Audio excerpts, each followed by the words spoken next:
Your deeds will not be accepted if you do this. A scary hadith. Now this is a video we're going to be reacting to, done by The Rational Believer.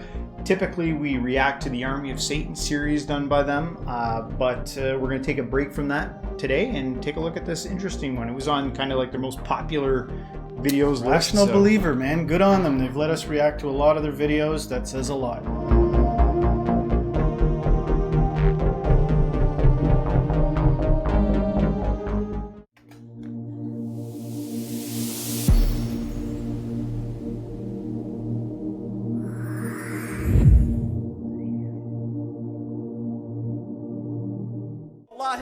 It is a scary hadith, but I need to mention it because we have young brothers and old brothers and we're all in need of guidance. The Prophet ﷺ mentions this hadith in the narrators, Thawban radiallahu anhu. The Rasul says, لَأَعْلَمَنَّ أَقْوَامًا مِّنْ أُمَّتِي. I know people from my ummah, from the Muslims, يَأْتُونَ يَوْمَ الْقِيَامَةِ بِحَسَنَاتٍ أمثال جبال تهامة بيضاء. They will come in the day of judgment with good deeds the size of mountains, glowing bright. So the Rasul says, فَيَجْعَلَهَا اللَّهُ هَبَاءً مَنْثُورًا. And yet Allah Rabbul Izzah will make it disappear like husks of rice. You know, it just blows away in the wind. هَبَاءً مَنْثُورًا. All their deeds will disappear. So the Sahabi asks, Ya Rasul, describe them to us so we don't do what they do.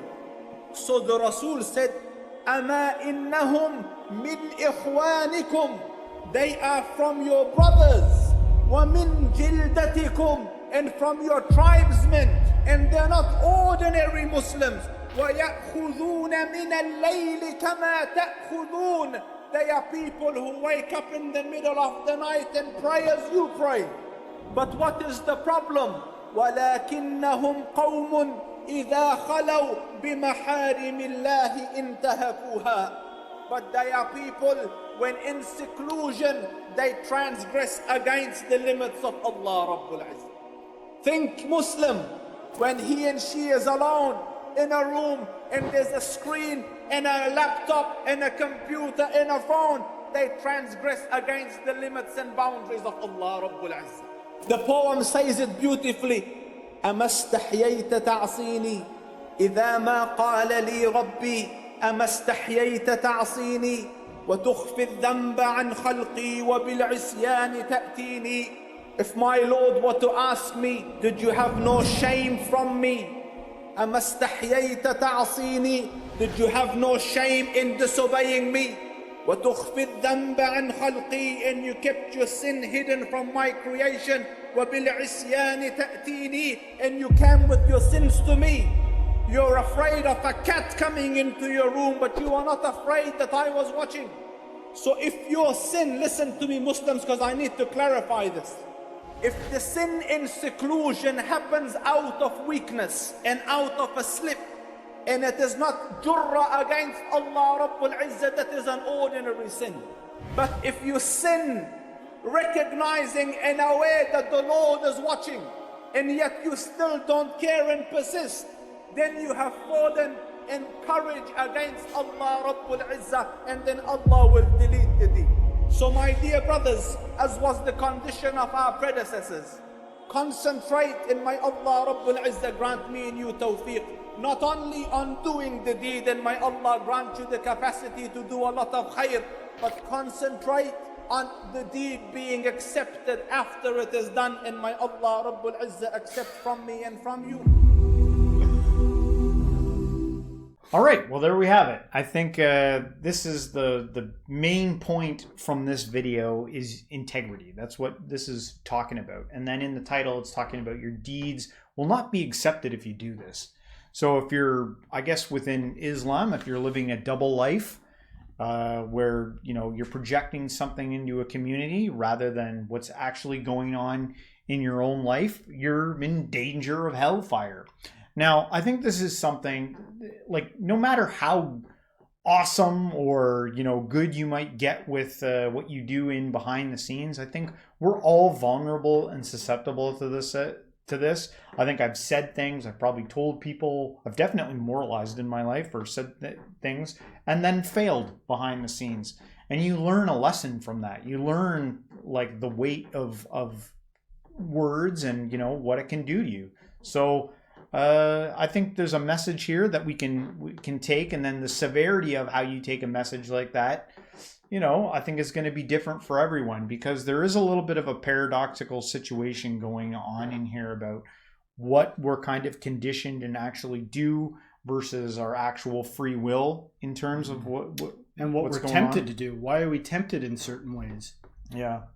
Right? Yeah, sure. Because temptation can, you know, it comes along and we cave sometimes. Because they mentioned in that one part, the guy said it's one thing if it's a slip. It's another thing if you, with full knowledge of Allah's observance, you go through with something anyway.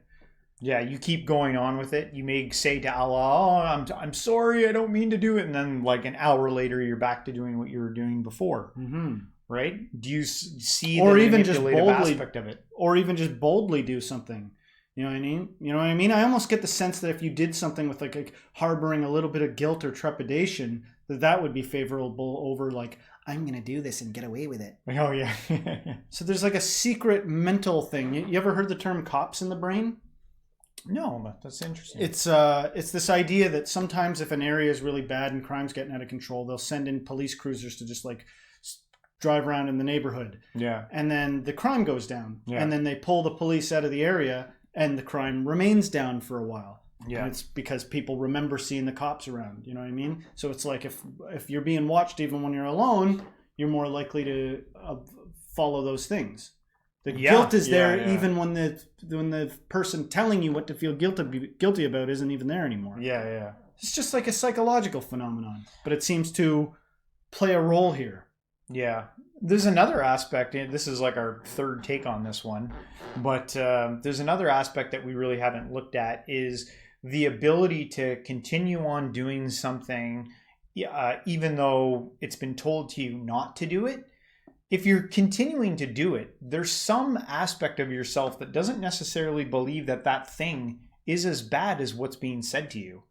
Realize that aspect of it too. You know, you're doing something over and over. Like if you really thought that you were in danger of hellfire, like this is going down, I think you'd probably be able to stop. Like if someone told you like, oh, if you do that one more time, you're going to die, and here's all the evidence, you wouldn't do it anymore. Yeah. Right? So there's an aspect here of your belief that you actually don't believe necessarily in the thing. Huh. Very true. Yeah. Yeah, that's good. So that's another aspect of this. And then the last thing I'd probably throw out there is the forgiveness component and how you see God. Do you recognize in this the severity? Because again, the title's called "Your Deeds Won't Be Accepted." Your capacity, your tolerance for sin or to be able to forgive or something, in my opinion, usually reflects how you see God and his capacity or its capacity to forgive or accept something. Mm-hmm. Don't you find it strange that you share the same, like you have the same tolerances as the entity that you believe in? And that's common. It doesn't matter if you're in Islam, if you're probably in Christianity, Hinduism, whatever you believe in terms of God. Don't you find it interesting that he's accepting of the same things that you're accepting and, you know, not tolerant of the same things you're not tolerant of? And you just go, like, I think that says something so deep and profound about your beliefs and like how your you see capacity, yourself. your own capacity to forgive. Does it reflect the God you believe's capacity to forgive, or their need for vengeance or whatever? That's a good point. Yeah. But anyway, I don't know if there's anything else you want to add. That's it. We'll close this one down. Hopefully you guys enjoyed this reaction. If you did, don't forget to hit the like, subscribe, share this with a friend, and everyone until next time, stay spiritual.